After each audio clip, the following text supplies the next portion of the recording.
जो भी trader trading शुरू करता है सबसे बड़ा प्रॉब्लम उनके लिए रहता है कैपिटल इकट्ठा करना। हाँ तो आपने अपना शुरू वाला कैपिटल कैसे इकट्ठा किया था? हाँ, क्या यहाँ से वाकई पैसा बनता है या नहीं बनता है? पहले लोगों को इस तरह से पैसा बना दिया जाता है जानबूझ के, फिर लॉस कर दिया जाता है। करेंसी को कैसे इम्पैक्ट करता है, इक्विटी मार्केट से क्या रिलेशन है, इतना डीप रिसर्च कर लिया और वो रिसर्च मटेरियल अभी भी हमारे सामने अवेलेबल है। इसके ही बेसिस पे कोई आपने एक बहुत ही शानदार ट्रेड लिया हो जो आपके फेवर में वर्क किया हो, ऐसा कोई ट्रेड है जो आप बता सकते हो जो आपने पहले लिया हो? बहुत जगह ऐसा देखा है यहाँ पे 4-5 कैंडल ऐसे बने हुए थे जो कुछ बता ही नहीं देते। हाँ तो क्या आप उन कैंडल्स को भी स्टडी कर पाते हो और बता पाते हो बिल्कुल बिल्कुल। अब इसका बॉटम एक सपोर्ट बन गया, तो जैसे ही मार्केट इससे ऊपर निकला तो इस लेवल पे आप अपना ट्रेलिंग स्टॉप लॉस सेट करें। तो आप ट्रेड किस में लोगे? आप नॉर्मल कैश मार्केट में ले लोगे या फिर ऑप्शंस का हेल्प लोगे, जैसे अभी इसमें हमने डाउन ट्रेंड देखा भी? हाँ, अब इसको लेके लोगों के मन में कंफ्यूजन रहता है कि इसमें हम काम कैसे करें। बहुत लोग एफआईआई डेटा की बात करते हैं, डीआई डेटा की बात करते हैं, तो आपको ऐसा डेटा स्टडी करते हो? प्रशांत जी, बहुत ही इंटरेस्टिंग चीज़ है। मैंने इतने पॉडकास्ट रिकॉर्ड किए, इतने कोर्सेज हमने बनाए आप सर्च पे, पर इतना इंटरेस्टिंग डेटा नहीं समझा है। तो आपको ये नॉलेज कहाँ से आई?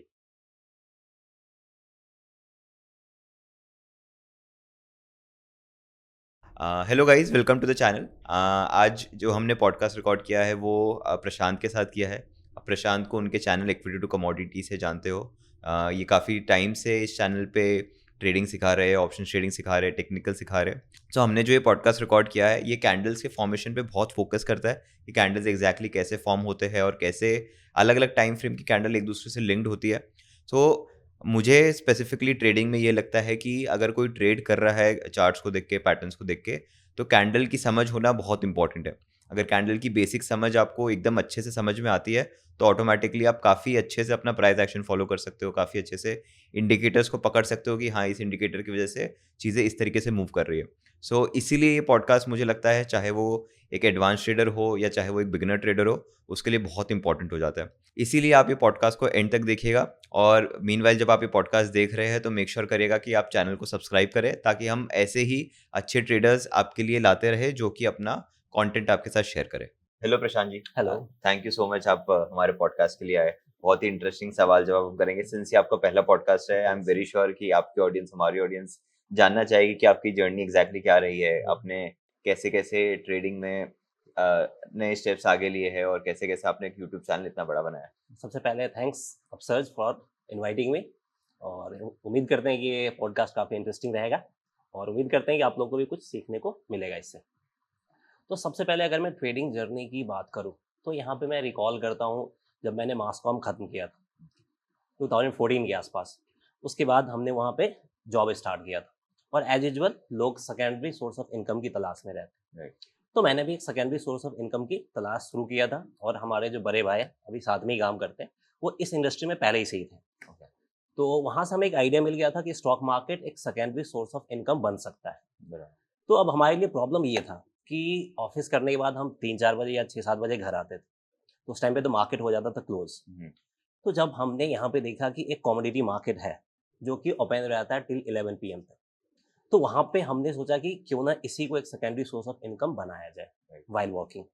तो हमने इस पे काफ़ी अपना रिसर्च स्टार्ट किया और हमने जब रिसर्च स्टार्ट किया तो देखा कि भाई यहाँ पे भी काम किया जा सकता है, क्योंकि यहाँ पे भी मल्टीपल बेस मेटल है, कॉपर, निकल, सिल्वर, एल्युमिनियम, गोल्ड, सिल्वर है, आपका क्रूड ऑयल है, जो कि ग्लोबली मार्केट से इन्फ्लुएंस होता है। तो इस तरीके से हमारा कमोडिटी का जर्नी स्टार्ट हुआ for the source of secondary income. 2014 की बात है? 14 की बात, ठीक। बहुत पहले की बात। तो कमोडिटी जैसे आप देखते हो वर्सेस आज आप इक्विटी में ट्रेड Equity। करते हो, तो दोनों में डिफरेंसेस क्या रहे हैं? डिफरेंसेस बहुत ज़्यादा है, क्योंकि कमोडिटी मार्केट आपका लोकल फैक्टर पे बहुत कम रिस्पॉन्ड करता है, टोटली एक ग्लोबल फैक्टर पे रिस्पॉन्ड करता है। Just like US market, US market का कोई भी छोटा डेटा हो, चाहे पीएम हो, जॉबलेस क्लेम डेटा हो, इन्फ्लेशन का डेटा हो, उस पर वो बहुत ज़्यादा रिएक्ट करता है। और चाइना पे जो मेजर प्रोड्यूसर कंपनी है, तो आपको जियो पॉलिटिक्स में इंटरेस्ट होना चाहिए, और as a mass com student geopolitics में इंटरेस्ट था, तो वहाँ पे थोड़ा सा एक एडवांटेज हमें मिल गया था।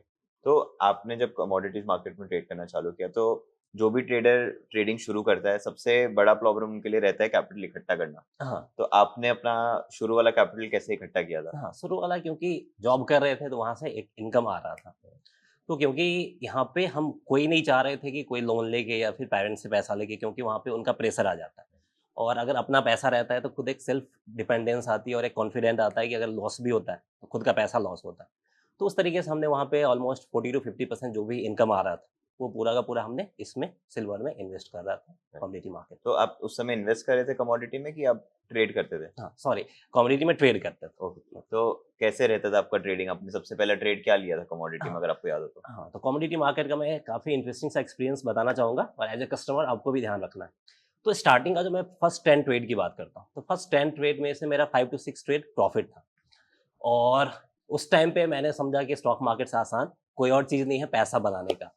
और जैसे-जैसे प्रॉफिट आ रहा था, कॉन्फिडेंस बढ़ते जा रहा था। I am on the 7 stars right. और पता चल रहा था कि महीने का इतना आया, तो फिर साल का कितना आएगा और कितने साल में हम करोड़पति बन वो सकते सब हैं। करते, महीने में हाँ। 1 लाख कमाया तो 12 महीने में हाँ, 12 पूरा कमा लिया। पूरा कैलकुलेशन पूरे नेक्स्ट 1 ईयर का तक का कैलकुलेशंस रेडी था। लेकिन फिर जब आसमान पे जाते हैं तो ज़मीन पे गिरना लाज़मी है। तो करेक्ट। फिर ट्रेड ने ही ज़मीन पे गिराया और फिर उसके बाद हमने और रिसर्च स्टडी करना तो स्टार्ट करा। आपने कितने साल तक ये job plus commodity market trading वाला कॉम्बिनेशन चलाया? हाँ, एप्रोक्सिमेटली 1 to 2 ईयर्स। ओके। हाँ, क्योंकि फर्स्ट 6 महीने का तो एक्सपीरियंस लर्निंग एक्सपीरियंस ही था। हुँ। क्योंकि first 5 to 6 trade almost profitable था। उसके बाद जो 7th ट्रेड था, उसमें से जो भी 90% था, जो भी 5 to 6 ट्रेड में प्रॉफिट बनाया, तो 90% कैपिटल हमारा लॉस में चला गया था। तो उस टाइम पे ये लग रहा था क्या स्टॉक मार्केट फ्रॉड है? क्या यहाँ से वाक़ई पैसा बनता है या नहीं बनता है? पहले लोगों को इस तरह से पैसा बना दिया जाता है जानबूझ के, फिर लॉस कर दिया जाता है। तो फिर उसके बाद फिर जो भी सेकेंडरी थॉट आ रहे थे, सब थॉट को साइड करा, बोले सो थोड़ा-सा रिसर्च करके देखते हैं। तो जब हमने रिसर्च करा, तो फिर कुछ और सीखने को मिला।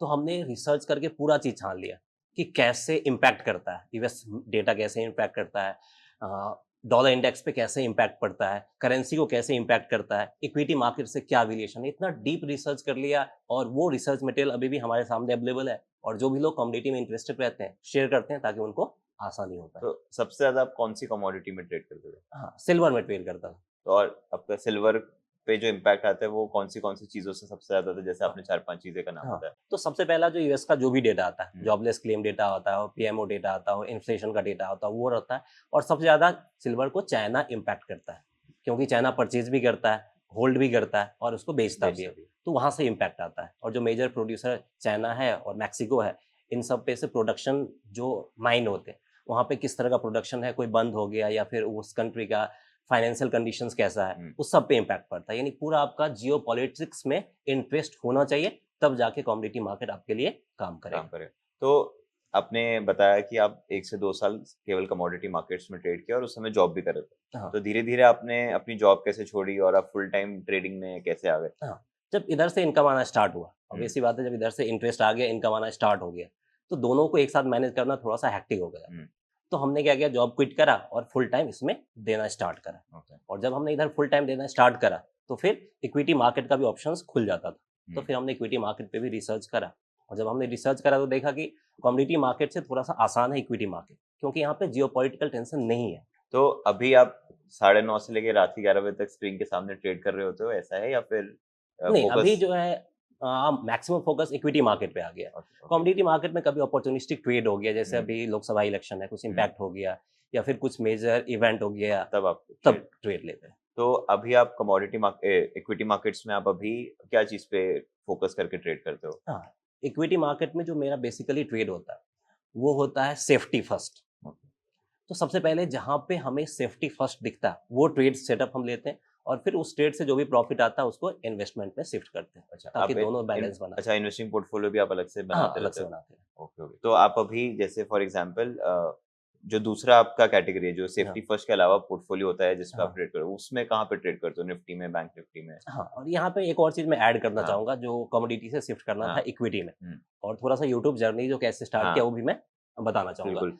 कि सबसे पहले जब हम कमोडिटी मार्केट से इक्विटी में शिफ्ट है, जब फुल हुँ। टाइम हमारा आ गया, तो उस टाइम पे बात है 2015-16 की। हुँ। उस टाइम पे एक आइडिया मिल गया था कि electric vehicles will be the next big thing right. और जब इलेक्ट्रिक व्हीकल्स गाड़ी रोड पे आई, तो मेजर चेंजेस देखने को मिलेंगे।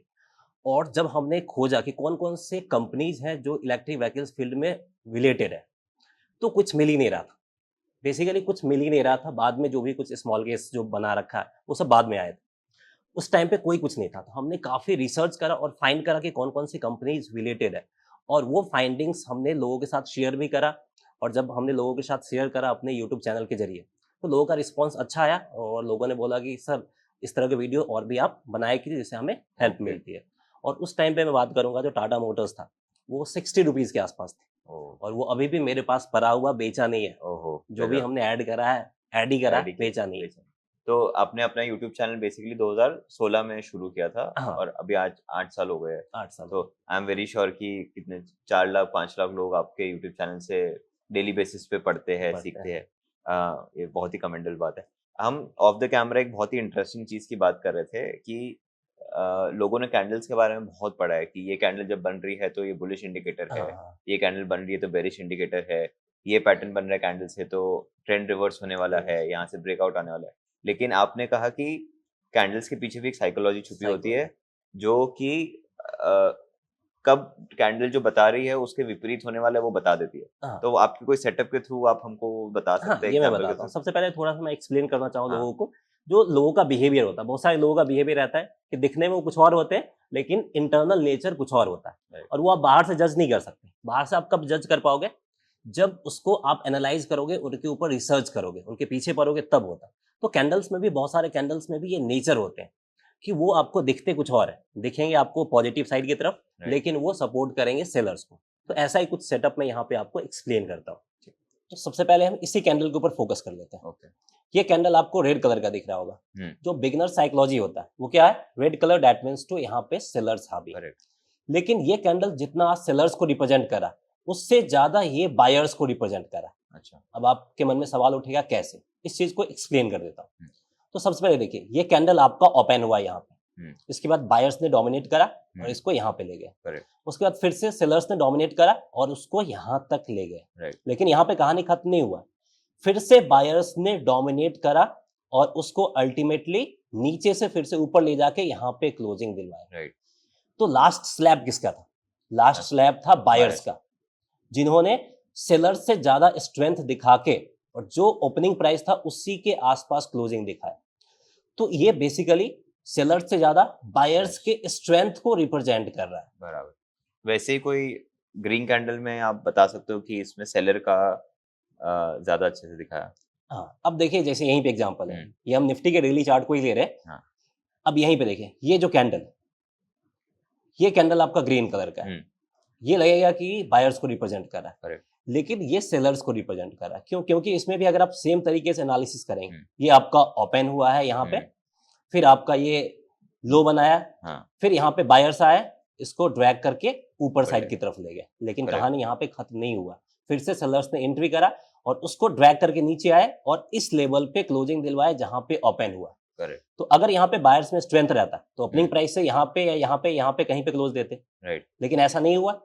तो यहाँ पे बायर्स के कमजोरी को ये दिखा रहा है। बराबर, अगर यहाँ पे बायर्स कमजोर है और इसके बाद अगर मार्केट में सेलर्स का एंट्री हो रहा है, हुँ, तो फिर सेलर्स मार्केट को डोमिनेट कर जाएंगे। राइट, तो ये बायर्स के स्ट्रेंथ को नहीं, बायर्स के कमजोरी को दिखा रहा है। और बायर्स के कमजोरी का मतलब है कि ये सेलर्स को सपोर्ट कर रहा है बायर्स के टीम में रहते हुए। बराबर। तो इसके ही बेसिस पे कोई आपने एक बहुत ही शानदार ट्रेड लिया हो जो आपके फेवर में वर्क किया हो, ऐसा कोई ट्रेड है जो आप बता सकते हो जो आपने पहले लिया हो? हाँ, इसके बेसिस पे आप मल्टीपल टाइम्स ट्रेड ले सकते हैं, ओके, क्योंकि इसके बेसिस पे ऑप्शंस में भी ट्रेड बनता है हुँ, और इसके बेसिस पे ढेरों ट्रेड लिया है। कई बार आपको ट्रेड सेटअप बिग मिल जाता है, कई बार आपको स्मॉल मिलता है। तो जैसे जब भी मार्केट रिवर्सल लेता है तो इस तरीके के कुछ ना कुछ आपको हिंट जरूर देता है जिसके जरिए आप एक बिग मूव के लिए जा सकते हैं। रिसेंटली अगर आप देखो, मार्केट ने जो ट्रेंड चेंज करा है, यहीं पे मैं ले लेता हूँ। हुँ, मार्केट आपका ऊपर से नीचे साइड की तरफ आया राइट, था और ये मैं कब की बात कर रहा हूँ मैं दिखा देता हूँ। ये मैं बात कर रहा हूँ आपकी मार्च की, ठीक मार्च है, 24 की। हुँ, मार्केट आपका ऊपर से नीचे साइड की तरफ आया हुँ, था। अब देखिए यहाँ तक सेलर्स में स्ट्रेंथ था। करेक्ट, अब ये जो कैंडल बना, हुँ, इसको हम लोग डोजी कैंडल भी बोलते हैं। हुँ, अब ये डोजी कैंडल क्या रिप्रेजेंट कर रहा है? ये डोजी कैंडल रिप्रेजेंट कर रहा है जितना स्ट्रेंथ सेलर्स के पास है उतना ही स्ट्रेंथ बायर्स के पास। बराबर, अब यहाँ पे हुआ क्या? स्ट्रेंथ पहले था सेलर्स के पास हुँ, और बायर्स यहाँ पे कमजोर थे, तो बराबर, स्ट्रेंथ घटा किसका?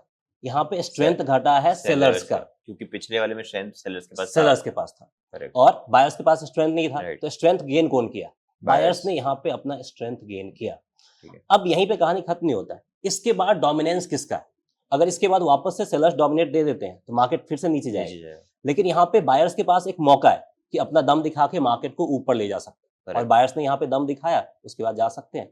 तो इस लेवल के आसपास कहीं पे भी आपका एक एंट्री बन सकता है और आप देख सकते हैं इस तरह के बिग मूव को आप based on candle psychology identify कर सकते इसमें हैं। मैं एंट्री कहाँ लूँ, ये रेड वाले कैंडल पे डोजी पे लूँ या फिर नहीं। नेक्स्ट डोजी के बाद वाले पे? इसके बाद मैंने क्या बताया, मुझे पता है कि आप मेरा ऑप्शंस स्ट्रेटजी सीखना चाहते हैं, तो डायरेक्ट ऑप्शन स्ट्रेटजी पे आ जाता हूं। लेकिन उससे पहले एक चीज मैं आपको क्लियर कर देना चाहूंगा कि अगर आपका ऑप्शंस का बेसिक और फंडामेंटल क्लियर नहीं है, तो चाहे स्ट्रेटजी कितना भी सिंपल क्यों ना हो या फिर स्ट्रेटजी कितना भी बेस्ट क्यों ना हो, वो आपके काम की नहीं है, उससे आप कोई फायदा नहीं उठा सकते हैं। सबसे पहले आपको यह समझना होगा कि कॉल ऑप्शंस, पुट ऑप्शंस होता क्या है, ऑप्शन चेन को कैसे रीड करते हैं, PCR, open interest, change in open interest, इन सब का कैसे इस्तेमाल करते हैं, ऑप्शंस ग्रिड क्या है, इन सब को जब तक आप नहीं समझेंगे तब तक कोई भी ऑप्शन स्ट्रेटजी आपके काम की नहीं होने वाली। आपकी यही प्रॉब्लम को सॉल्व करने के लिए हमने अपसर्ज.क्लब के साथ मिलकर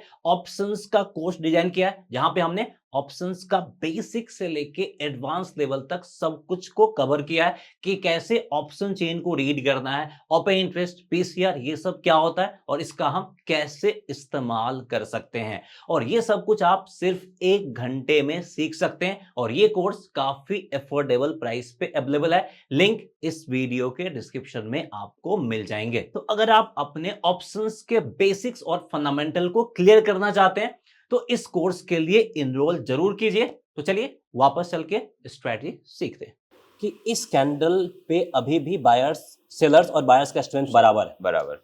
तो अब यहाँ पे हम मार्केट को डोमिनेट करने देंगे कि कौन डोमिनेट कर रहा है। राइट। तो ये कैंडल क्या दिखा दिया कि ये कैंडल के हाई के ऊपर निकल गया। दैट मीन्स टू, बायर्स में इतना दम था कि इस कैंडल के हाई के ऊपर निकला, सिर्फ निकला ही नहीं बल्कि क्लोजिंग भी दिया on a daily chart. That means to, ये कैंडल क्लोजिंग के बाद कंफर्म हो गया कि यहाँ पे बायर्स में स्ट्रेंथ आ गया। तो अब हमारा ये कैंडल जहां पे भी ओपन हुआ, यहाँ पे ओपन हुआ, तो ये हमारा एक परफेक्ट एंट्री पॉइंट बनेगा। और अगर आप स्टॉप लॉस की बात करते हो तो ये जो लोएस्ट पॉइंट है ये हमारे लिए स्टॉप लॉस। इसमें कुछ टारगेट बनाने का भी तरीका है कि ये टारगेट पे आप बना सकते हो? अब देखिए, टारगेट के लिए मल्टीपल चीजें। तो एक जो आपने स्टॉप लॉस रखा है उसका आप 2 गुना टारगेट सेट कर लो, तो आपका आरआर 2:1 हो गया। रिस्क रिवॉर्ड आपके फेवर हो गया। नहीं तो, क्योंकि यहाँ पे हम बिग मूव की बात कर रहे हैं, तो एक तो होता है ट्रेलिंग स्टॉप लॉस। तो जैसे जैसे मार्केट में स्ट्रेंथ आया, जैसे अब ये एक स्ट्रॉन्ग कैंडल बन गया, ठीक है, अब इसका बॉटम एक सपोर्ट बन गया, तो जैसे ही मार्केट इससे ऊपर निकला तो इस लेवल पे आप अपना ट्रेलिंग स्टॉप लॉस सेट कर दो। ओके। फिर एक स्ट्रॉन्ग कैंडल ये मिल गया, तो अब स्टॉप लॉस यहाँ से हटा के हम इस कैंडल के लो पे रख देंगे। तो ऐसे ही हम चलते चलेंगे जब तक कि हमारा स्टॉप लॉस हिट ना हो जाए। तो यहाँ पे हम प्रॉफिट को मैक्सिमाइज कर सकते हैं। ठीक है। तो बीच में जैसे आप जब ये कैंडल्स दिखा रहे थे तो मैंने बहुत जगह ऐसे देखा, यहाँ पे 4-5 कैंडल ऐसे बने हुए थे जो कुछ बता ही नहीं रहे थे। हाँ, तो क्या आप उन कैंडल्स को भी स्टडी कर पाते हो और बता पाते हो? बिल्कुल बिल्कुल, ये आपने बहुत अच्छा सवाल पूछा और इसको लेके हमने अपने यूट्यूब चैनल पे डिस्कस भी करा था और लोगों का रिस्पॉन्स भी सही आया था। अब यहीं पे मैं आपको एक सेटअप एक्सप्लेन करता हूँ जहाँ पे मार्केट हमें कोई हिंट नहीं दे रहा। अब ये सेटअप है आपका, यहाँ पे हम बात कर रहे हैं 4 अप्रैल से लेके आपका 12 अप्रैल तक। ठीक है। अब यहाँ पे अगर आप मार्केट को देखोगे तो क्या है, बुलिश है, ऊपर जा रहा है। बुलिश है, ऊपर जा रहा है। हाँ। मैक्सिमम लोग यहाँ पे क्या करेंगे, बुलिश साइड की तरफ ट्रेड लेंगे। लेकिन जैसे ही आप इन सारे कैंडल्स को एक साथ ब्लेंड करते हो, मतलब आप कहीं जा रहे हो और आप एक आदमी से रास्ता पूछते हो, वो कुछ और बता रहा है, दूसरे आदमी से पूछते हो, वो कुछ और बताता है, तो आप क्या करोगे, जहां पे ग्रुप ऑफ पीपल देखोगे वहां पे पूछोगे और जो सबसे ज्यादा ओपिनियन होगा, जो सबसे ज्यादा लोगों का ओपिनियन होगा उसको फॉलो करना ज्यादा प्रेफर करोगे। यहाँ पे भी वही है। तो ये कैंडल्स बता रहा है कि आप सेल करो, ये कर रहा है बाई करो, ये कर रहा है फिर से बाई करो, ये कर रहा है फिर से सेल करो। तो यहाँ पे टोटली हम कंफ्यूज हो रहे हैं। तो हमने क्या करा कि भाई सारे कैंडल को एक साथ पकड़ लिया और बैठा दिया, बोले कि अब तुम सब मिलके बताओ कि यहाँ पे हमें एग्जैक्टली करना क्या है। बराबर। तो अब ये देखिए, ये कैंडल आपका ओपन हुआ है यहाँ पे।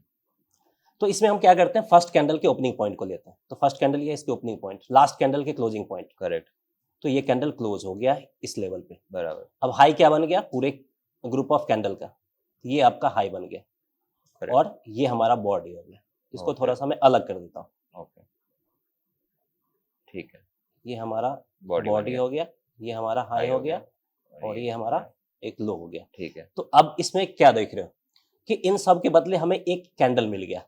अब ये कैंडल फिर से क्या कर रहा है, फिर से वही है कि यहाँ पे फिर से आपका ओपन यहाँ पे हुआ है, ये आपका प्राइस को नीचे ले गए, फिर बायर्स ने प्राइस को ऊपर ले गए, लेकिन लास्ट में किसका स्लैब था? सेलर्स वापस नीचे साइड की तरफ लिया है। तो यहाँ पे हमें डोमिनेंस किसका दिख रहा है? सेलर्स का यहाँ पे हमें डोमिनेंस दिख रहा है, और अल्टीमेटली मार्केट आपका नीचे साइड की तरफ आया है।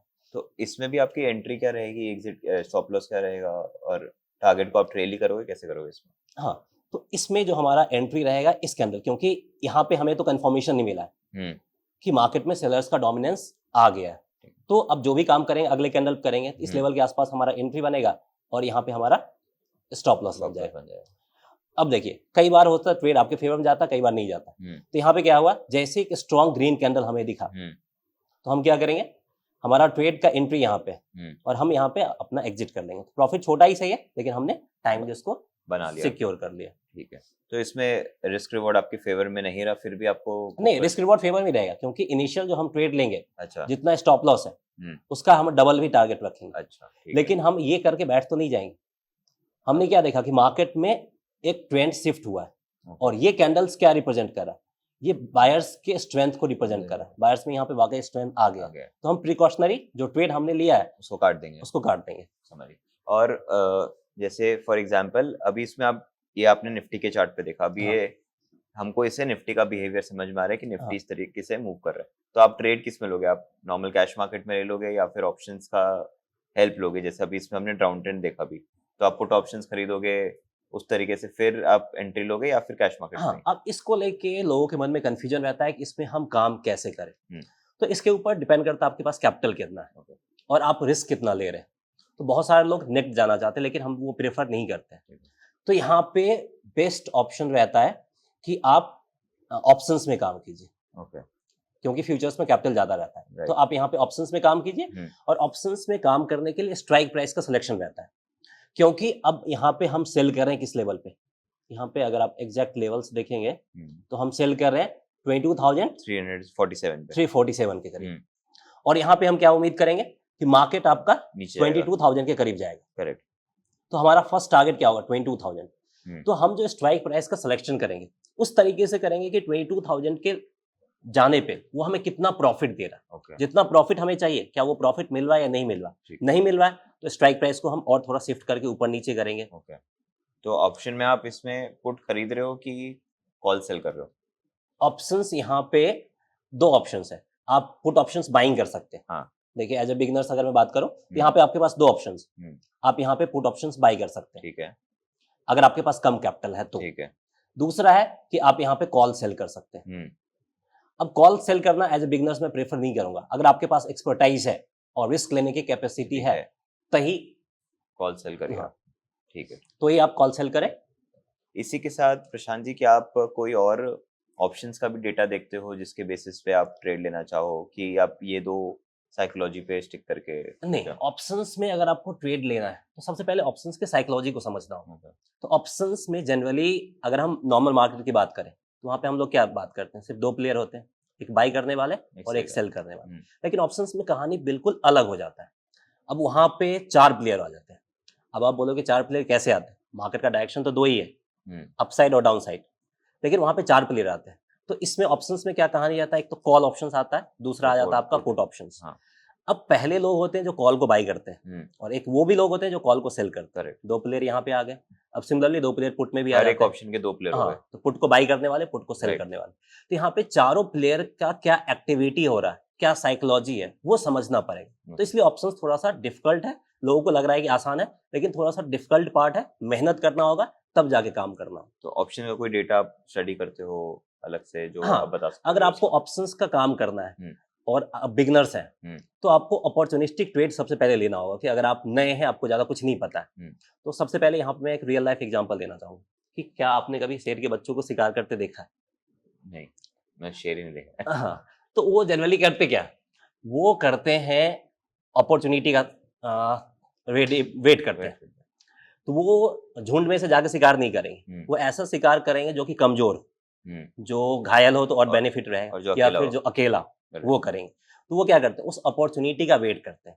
तो हमें भी, अगर हम बिगिनर्स हैं तो हम मार्केट में एंट्री करोगे तो भाई आपसे बड़े प्लेयर्स बैठे हुए हैं, तो ऑप्शंस को एक ये भी कहा जाता है कि is it a legal and the systematic way of transferring money from the local people to the rich people. तो अगर आप नहीं सही से काम करोगे तो आप मनी सीधे ट्रांसफर कर रहे हो उनको। तो अब यहाँ पे अपॉर्चुनिस्टिक ट्रेड हम कैसे ले सकते हैं? तो इसमें आता है एक आपका PCR, that means to put call ratio. तो पुट कॉल रेशियो का कुछ डेटा आता है, तो मैं आपको डेटा शेयर कर देना चाहूंगा। एक आता है आपका 0.5। ठीक है, अगर पुट कॉल रेशियो 0.5 आ गया, दैट मीन्स टू ये रिप्रेजेंट कर रहा है कि मार्केट में सेलर्स बहुत ज्यादा हो गए। अब सेलर्स बहुत ज्यादा हो गए तो क्या करेंगे? सेलर्स भी मार्केट से एग्जिट करेंगे। अब सेलर्स मार्केट से कैसे एग्जिट करेंगे? बाई करना होगा उनको, तो वो बाई करके एग्जिट करेंगे। और जब मार्केट बहुत ज्यादा नीचे आ जाता है तो जो बायर्स भी एंट्री करने की सोचते हैं क्योंकि उनको लोअर प्राइस पे मिल रहा है, तो उस कारण से एक यहाँ पे ट्रेड सेटअप बढ़िया मिल जाता है। तो अगर पीसीआर आपका 0.5 से नीचे हो, पीसीआर आप डिफरेंट वेबसाइट पे चेक कर सकते हैं, और मार्केट अगर आपका कोई सपोर्ट के करीब आ जाए तो फिर आपका एक बेहतर ट्रेड सेटअप बनता है। इसका मैं एक एग्जांपल भी देता हूँ। बैंक निफ्टी में रिसेंटली हुआ है, क्योंकि हम लोग रेगुलरली यहाँ पे काम करते हैं। ये वाला जो है आपका 22 मई को 48,000 करीब। तो यहाँ पे मार्केट आपका आया था बैंक निफ्टी, क्योंकि मुझे सारा डेटा याद ही है, रेगुलरली काम करते हैं। ये आया था आपका 47,500, और हमने यूट्यूब चैनल पे डिस्कस भी करा था। 47,500 करीब आया था। और इस टाइम पे पीसीआर आप जाके चेक कर लो, अगर आपके पास हिस्टोरिकल डेटा हो, नहीं हो तो फिर हमारे यूट्यूब चैनल विजिट करो, वहां पे दिख जाएगा, आसानी से दिख जाएंगे। 0.5 से नीचे आ गया था। और इसके बाद देखिए मार्केट आपका सेम डे कितना रिकवरी लिया है। मैं आपको लो दिखा देता हूं। लो है आपका 47,400 और क्लोजिंग दिया 47,800। 400 पॉइंट का रिकवरी ऑन अ इंट्राडे, और ये बहुत बड़ी रिकवरी होती है। और ये सिर्फ और सिर्फ आया बेस्ड ऑन पीसीआर। तो पीसीआर अगर आप एकदम आसान भाषा में समझाना चाहो तो कैसे बताओगे कि? अब ये दिखा रहा, पीसीआर में आसान शब्दों में समझा देता हूँ। ये दिखाता है कि पुट साइड की तरफ कितना ओपन इंटरेस्ट, यानी कितने लोगों का ट्रेड ओपन है। ठीक है, डिवाइडेड बाय कॉल साइड की तरफ कितने लोगों का ट्रेड ओपन है। करेक्ट। तो इसका जो भी रेशियो आता है वो आपका पीसीआर का रेशियो बना देता है। तो ये फिर आप ये 0.5 का लॉजिक कैसे डेवलप करते हो इसमें? हाँ, तो जैसे यहाँ पे आपका 0.5 आ गया, ये अब पॉइंट आने का मतलब क्या है कि पुट के आपके ओपन इंटरेस्ट कम है आधे कॉल से। पॉइंट, हाँ, पॉइंट का मतलब है कि पुट का कम है और कॉल का ज्यादा है। अब जो भी हम लेते हैं वो राइटर्स के नजर से लेते हैं। तो यहाँ पे क्या हो गया? कॉल राइटर्स ज्यादा हो गए, राइट। कॉल को बेचने वाले ज्यादा हो गए।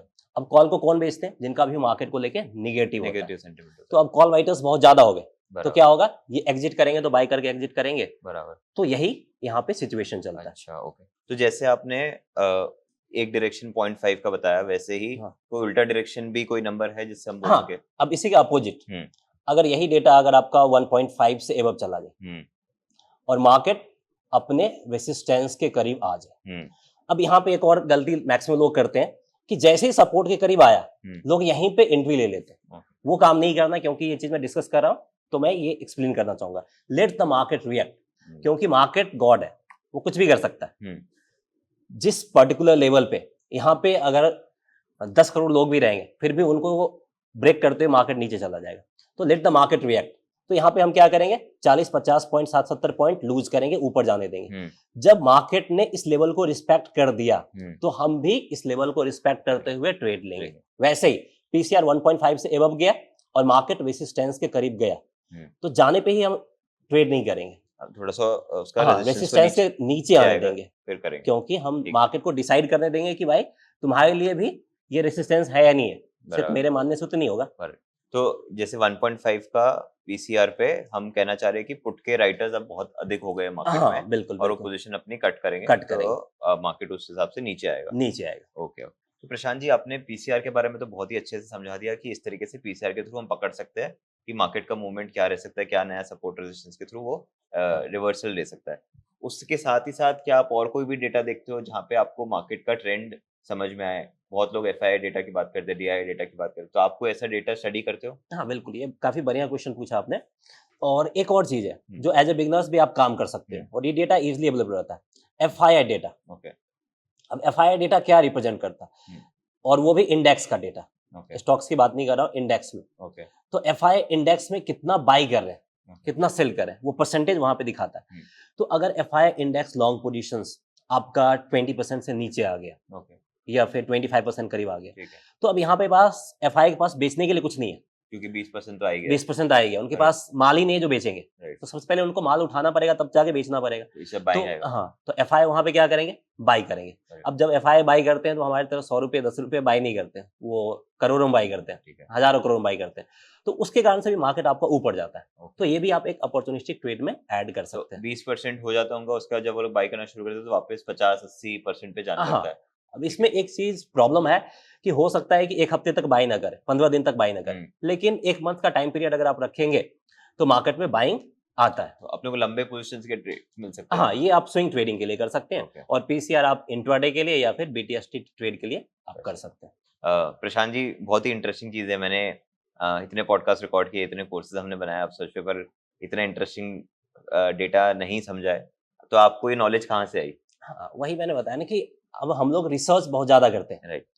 हम लोग का जो भी फ्री टाइम रहता है हम्म। उसमें हम लोग रिसर्च बहुत ज्यादा करते हैं, हम्म। रिसर्च पे बहुत ज्यादा फोकस करते हैं। तो ये सब कुछ रिसर्च से आया है और ये सब कुछ काफी सेफ है।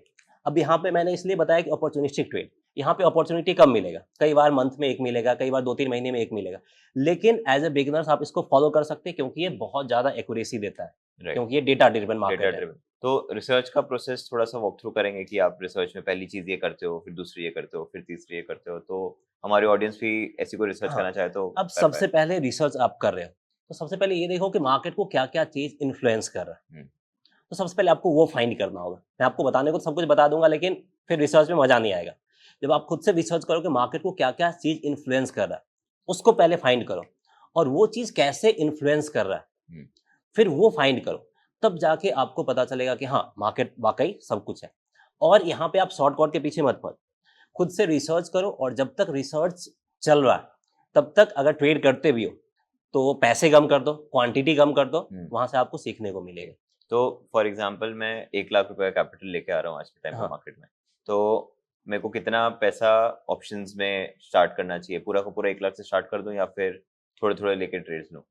नहीं, हमेशा आपको रिवर्स मनी रखना है, रिजर्व मनी रखना है, सॉरी। ठीक है।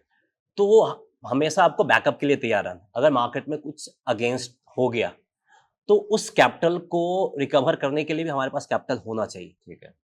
तो वो बैकअप कैपिटल होगा, हम्म। तो फिर आप उससे काम कर सकते हैं। तो पूरा पैसा कभी नहीं लगाना। तो 1 लाख का करीबन 10-20% से मैं ट्रेड करूं कि नहीं, 50%। 50% से? ओके। और जैसे 1 लाख लेके आ रहा हूँ, तो क्या मैं राइटिंग डे 1 से कर सकता हूँ या फिर पहले बाई करना पड़ेगा मेरे को, क्योंकि कैपिटल अमाउंट छोटा है? हाँ, तो ऑप्शंस आपको बाइंग ही करना पड़ेगा, और ऑप्शंस बाइंग में भी आप हेज कर सकते हैं, ठीक। रिस्क को आप कम कर सकते हैं। तो जैसे अभी की मैं सिनारियो ले लूं, हम्म। सबको पता है लोकसभा इलेक्शन है, हम्म। और इसमें आप सब लोगों को तो पता ही है कि मार्केट में वॉलेटिलिटी आएगा, हम्म। बस डायरेक्शन नहीं पता है। मार्केट ऊपर भी जा सकता है, अब नीचे भी जा सकता है। Correct. अब हमारे पास पैसे की कमी है, तो हम ये क्या करेंगे, हमारे पास एक स्ट्रेडल है। वह स्ट्रेडल में क्या होता है, हम कॉल और पुट दोनों बाई कर लेते हैं किसी एक स्ट्राइक प्राइस का। Right. अब मार्केट ऊपर नीचे जाता है तो दोनों में हमें बेनिफिट मिलता है। Right. फॉर एग्जाम्पल मैं आपको एक एग्जाम्पल के थ्रू बताना चाहूंगा जिससे लोगों को समझ में आ जाए। करेक्ट। तो अगर हम निफ्टी की बात कर लें, हम्म। निफ्टी आपका 22,000 लेवल के करीब है अभी। हाँ मान लेते हैं, हाँ। काफी ऊपर है, फॉर एग्जाम्पल 23,000 ले लीजिए, लोग हम्म। खुश हो जाएंगे, ठीक है। हम्म।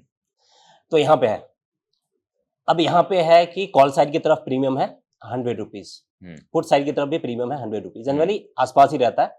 राइट। अब 200 हो गया, तो मार्केट किसी भी तरफ 200 पॉइंट से ज्यादा मूव करे, ये ट्रेड हमें प्रॉफिट देगा। करेक्ट। और हमें पता है कि इलेक्शन का टाइम है, तो मार्केट में वॉलेटिलिटी आएगा, और मार्केट वॉलेटिलिटी आया भी है। तो इसमें क्या कर सकते हैं, सिंपली आप एक स्ट्राइक प्राइस उठाइए एटीएम का, और उसका कॉल पुट ऑप्शंस बाय कर लीजिए, और वो आपको प्रॉफिट बना के दे देगा। तो प्रशांत जी, ऐसा नहीं होता कि सिंस मार्केट वॉलेटाइल है, हम सभी को पता है वॉलेटाइल है, विक्स बढ़ा हुआ है, तो क्या मुझे 100 रुपए पे कॉल और पुट ऑप्शन मिल जाते हैं या फिर ये प्रीमियम भी भाग जाते दोनों? हाँ, ये प्रीमियम जितना भी भागेगा, ये आपका 150 रुपए करीब हो सकता है, कभी 200 रुपए हो सकता है, लेकिन मार्केट उससे ज्यादा मूव करेगा, क्योंकि आप चार्ट को ही देख लीजिए। मार्केट आपका यहाँ पे बैंक निफ्टी का चार्ट खुला हुआ है, इसी का देख लीजिए, 47,100 से लेके 49,000, 2,000 मूव किया। और अगर 400 का भी मिलता है तो निफ्टी भी आपका हजार पॉइंट का मूव कर देता है। अभी कुछ दिन पहले देखेंगे 21,800 से लेके 23,000 पहुंच गया। तो अगर Correct. 400 पे मिलता फिर भी हमें अच्छा खासा प्रॉफिट देगा, Profit. और ये काफी सेफ तरीका है, स्पेशली जब मार्केट आपका वॉलेटाइल हो और विक्स हाई हो। ओके, तो बहुत लोग ऐसा कहते हैं कि इलेक्शन से पहले तो बिल्कुल ट्रेड ही नहीं करना चाहिए, तो वो एक तरीके से इस तरीके से अगर ट्रेड करे तो शायद पैसा बना सके। हाँ, अब यहाँ पे क्या है, हमारे पास रिस्क लिमिटेड है। हम्म, हमारे पास खोने के लिए क्या है, दो- 100 रुपए का प्रीमियम ऊपर नीचे, या फिर 200 बाई करे 200 ऊपर नीचे। आपको यहाँ पे शॉक एलिमेंट हटा देना। जब भी आप ट्रेड करते हो सक्सेसफुल होना है, हम्म, तो मार्केट में शॉक एलिमेंट हटा देना। यदि मार्केट में कुछ भी हो जाए, हमें शॉक नहीं देना चाहिए। वो Okay. कैसे कर सकते हैं, जब हमें मैक्सिमम लॉस कैपेसिटी पता होगा, तो वो आप पता कर लो, फिर आपका ट्रेड प्रॉफिट देना स्टार्ट कर दे। तो प्रशांत जी, इसमें जैसे आपने ये सब चीजें रिसर्च करते करते सीखी, तो फ्रॉम आप मास कम्युनिकेशन पढ़े, वहां से आप कमोडिटीज में ट्रेड किए, फिर इक्विटीज में आप आए, तो आपने धीरे धीरे कंटेंट क्रिएशन वाला पार्ट कैसे परस्यू किया, जहाँ पे आप ये चीज बहुत अच्छे से लोगों को बताने लगे, समझाने लगे, हाँ और इतना बड़ा चैनल आपने बनाया? हाँ, जैसा कि मैंने आपको बताया था कि जब हम कमोडिटी से इक्विटी की तरफ शिफ्ट हुए, हम्म, और जब हमने कुछ फ्यूचरिस्टिक स्टॉक्स में इन्वेस्ट करना स्टार्ट करा, हम्म, जैसे अभी की बात कर ले, तो जो स्टॉक्स एआई में इन्वॉल्व है हम्म, या फिर सेमीकंडक्टर में इन्वॉल्व है, वो आपका फ्यूचर हो सकता है। अभी से राइट, 5 साल बाद फिर आप याद करोगे, राइट, फ्यूचर हो सकता है। तो जो प्रेजेंट हो रहा है उस पर फोकस नहीं करना, जो फ्यूचर में क्या हो सकता है अगर आप इन्वेस्टिंग में हो, तो उस पर फोकस करना है। Right. और जब हम उससे रिलेटेड कंटेंट खोज रहे थे, जैसे इलेक्ट्रिक व्हीकल्स की बात उस टाइम पे करो, तो वो Right. कंटेंट ही हमें नहीं मिल रहा Right. है। और जब हमने उससे रिलेटेड स्टॉक्स को फाइंड करा, चाहे वो आपका टाटा मोटर्स हो, टाटा पावर हो, ग्रेफाइट इंडिया हो, अशोक लीलैंड हो, एक्साइड हो, जो कि काफी लोअर प्राइस पे, और जिनको हमने बाई करवाया था उस टाइम पे, कुछ फ्रेंड सर्किल में ही थे, वो अभी भी कॉल करके याद करते हैं। क्योंकि सिर्फ मैंने ही 60 रुपए बाई नहीं किया था, मेरे सर्किल के 3-4 लोग हैं, उन्होंने भी टाटा मोटर्स 60 रुपए बाई किया था, अशोक लीलैंड 100 रुपए बाई किया था, और आपका और भी बहुत सारे स्टॉक्स हैं जो कि लोअर लेवल पे उन लोगों ने बाई किया है।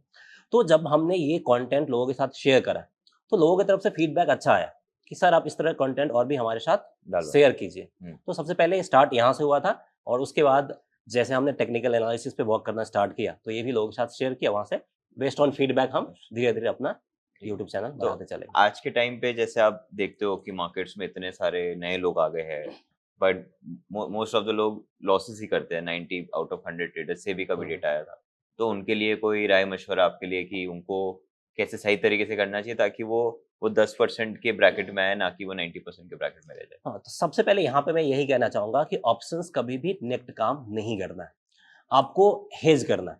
कितना लॉस आप कर सकते हो, वो सबसे पहले आप डिसाइड कर लो।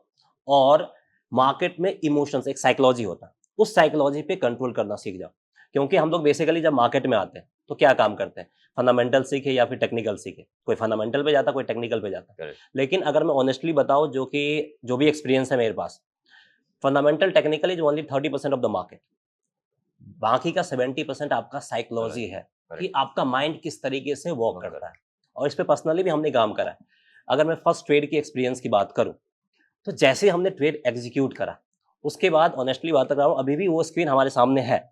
अगर अभी भी मैं आंख बंद करूं तो वो स्क्रीन सामने है। एक डेल का लैपटॉप था, और एक टेबल पे हमने बैठ के सारा काम कर रहा था।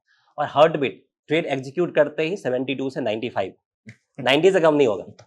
और उसके बाद वॉशरूम जाना तो भूल जाइए, जहां भी जा रहे हैं लैपटॉप को साथ में जा रहे हैं, स्क्रीन से नजर नहीं हट रही, क्योंकि वहां पे इमोशंस बहुत ज्यादा हावी हो गया था। और वही इमोशंस को कंट्रोल करना है। और वो कंट्रोल कैसे कर सकते हैं, अगर आप बोले तो मैं शेयर करना चाहूंगा। एक सिंपल सा स्ट्रेटजी हमने डेवलप करा था। थोड़ा सा आपका पैसा हो सकता है जाए, उसको एज ए लर्निंग एक्सपीरियंस करना है, तो आप चाहो तो 100 रुपए से कर सकते हो, 500 रुपए, 1000 रुपए, जो भी आपका कैपेसिटी है उससे आप स्टार्ट कर सकते हो। तो आपको मार्केट ओपन होता है 9:15 पे। 9:15 पे आपको ट्रेड लेना, या फिर 9:30 तक आपको ट्रेड ले लेना है। जो भी मन कर रहा ले लो, स्क्रीन क्लोज कर दो। पूरे दिन स्क्रीन मत खोलो। कब खोलना है, आफ्टर 3:30, मार्केट क्लोज होने के बाद।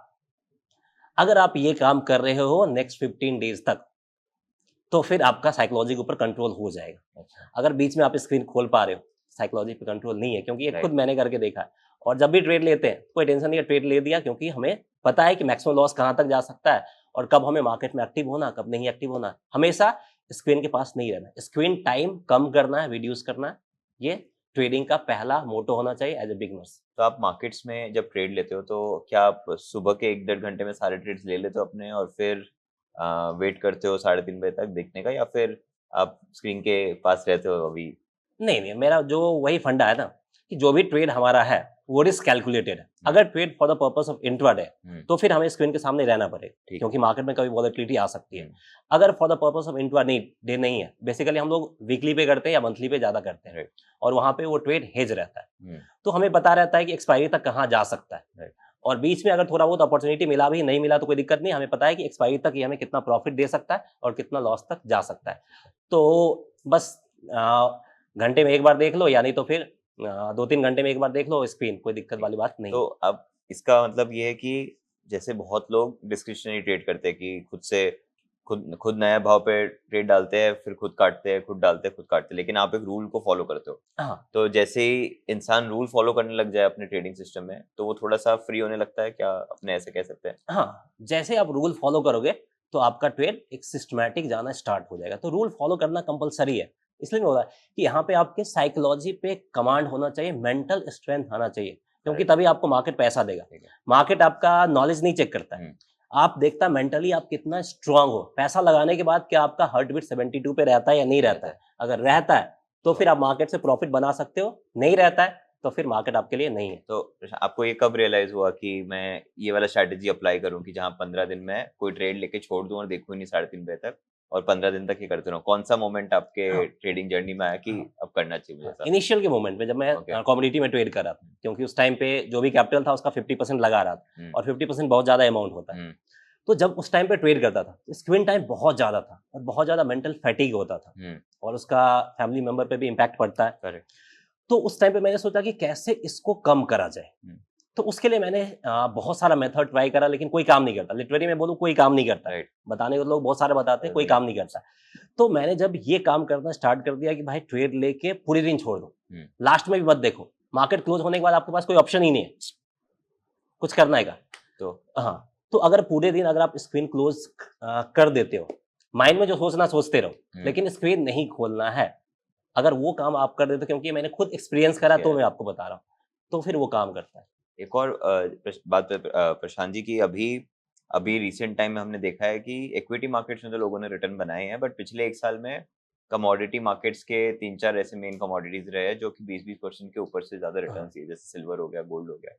तो अगर मैं इन्वेस्टमेंट के तौर पे पोर्टफोलियो बना रहा हूँ, तो क्या कमोडिटी मेरे पोर्टफोलियो में कुछ परसेंटेज रहना चाहिए, या फिर एक 20 से 30 साल के बीच में कोई नौजवान है, उसको उसका पोर्टफोलियो कैसे रखना चाहिए? कमोडिटी में आपका रहना चाहिए। चाहे आप फिजिकल कमोडिटी ले लो, गोल्ड सिल्वर की बात कर लो, फिजिकल घर में रख लो, या फिर मम्मी को गिफ्ट कर दो या पापा को गिफ्ट कर दो, या नहीं तो पोर्टफोलियो में गोल्ड सिल्वर आप बाई करके रख सकते हो। गोल्ड का बीज भी आता है, मल्टीपल ऑप्शंस अभी आ गए हैं, तो वो आपको पता होना चाहिए। कितना परसेंट मेरे 100 रुपए का पोर्टफोलियो, तो कितना परसेंट आपके हिसाब से? कितना परसेंट? मिनिमम आप 15 to 20% रखना जरूरी है, क्योंकि वो एक सेफ मनी है और वो कभी भी कम नहीं हो सकता। ओके, एक लास्ट क्वेश्चन प्रशांत जी, हमारा जो ऑडियंस है अब सर्च पे जो ट्रेडिंग पढ़ रहा है, वो अभी अभी मार्केट में आया है, पिछले 4-5 साल से ही मार्केट ट्रेड कर रहा है, तो थोड़ा एक कॉम्बिनेशन है कि थोड़ा पढ़ भी लिया है, थोड़ा देख भी लिया है, बट अभी भी सीख रहा है। हाँ। तो उनके लिए एक ओपिनियन या फिर एक फीडबैक, एक सजेशन जो आप दे सको कि आने वाले टाइम पे कुछ इस तरीके से ट्रेड करिए ताकि वो लोग अपनी ट्रेडिंग जर्नी में थोड़ा सा बेटर कर सके। हाँ, तो सबसे पहले जो भी लोग नए मार्केट में एंट्री करते हैं या फिर जिनको ज़्यादा एक्सपीरियंस नहीं है, उनको मैं एक चीज़ यहाँ पे बताना चाहूँगा कि मार्केट में कैपिटल कम करो इनिशियल में, और वो कैपिटल से ट्रेड करो जिससे इमोशंस नहीं जुड़ा। अब यहाँ पे मैं आपको एक रियल लाइफ एग्जांपल बताता हूँ। अगर आप मार्केट में जा रहे हैं, आपके पॉकेट से 5 रुपीज़ गिर गया, आप 1 मिनट इधर-उधर देखोगे, मिलेगा तो ठीक है, नहीं मिलेगा तो आगे बढ़ जाओगे। 2000 गिरा तो आप 5-10 मिनट तक खोजोगे, इधर-उधर मिला, नहीं मिला तो फिर आगे बढ़ जाओगे। लेकिन वही अगर आप लाख रुपए खो देते हो, तो देखते रहूंगा पूरे दिन, पूरे हफ्ते देखते रह जाओगे, पूरे महीने सोचोगे। तो यहाँ पे क्या हो रहा है, आपका इमोशंस अमाउंट ऑफ कैपिटल पे डिपेंड कर रहा है कि अमाउंट ऑफ कैपिटल आपने कितना लगाया है मार्केट में। तो जैसे आप कैपिटल कम करोगे, क्योंकि इनिशियल में आपको प्रॉफिट पे नहीं जाना है कि हमें इतना कमाना है, ये करना है। इनिशियल में आपको सीखने पे फोकस करना है। और एक और गलती करते हैं कि जैसे ही मार्केट में एंट्री करते हैं, जो हमने भी किया था, अगले 6 महीने साल भर में कितना प्रॉफिट आएगा, क्या क्या परचेज करना, वो पूरा प्लानिंग कर लेते हैं। तो वो प्लानिंग नहीं करना, पहला 6 महीने साल भर तक नो प्रॉफिट वाले स्ट्रेटजी पे फोकस करना। ठीक है, thank you so much Prashant ji. I think बहुत सारी नई चीजें हमारी ऑडियंस को सीखने मिली आपके थ्रू, और सिंस ये पहला पॉडकास्ट है जहाँ पे आपकी जर्नी के बारे में लोगों को पता चला, तो आई एम वेरी श्योर कि लोगों को बहुत पसंद आएगा। Thank you so much. Thank you.